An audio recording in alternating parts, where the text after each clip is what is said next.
এয়া ভুৱনেশ্বৰ চহৰ। ইয়াৰ পৰা আমি দেখা পাওঁ ধৱলগিৰি বুদ্ধ মন্দিৰৰ ঠিক ওপৰ ভাগৰ পৰা এইটো সুন্দৰভাৱে আমি একাংশ ভুৱনেশ্বৰৰ চহৰৰ লক্ষ্য কৰিব পাৰোঁ।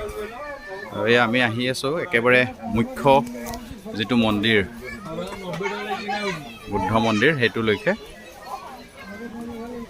এটা সুন্দৰ পৰিৱেশ, একেবাৰে শান্ত সমাহিতভাৱে আপোনালোকে ইয়াত বহিব পাৰে।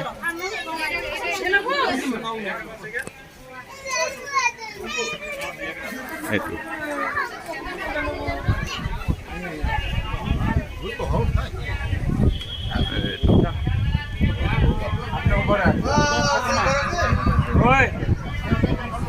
जल्दी फटाफट लाओ।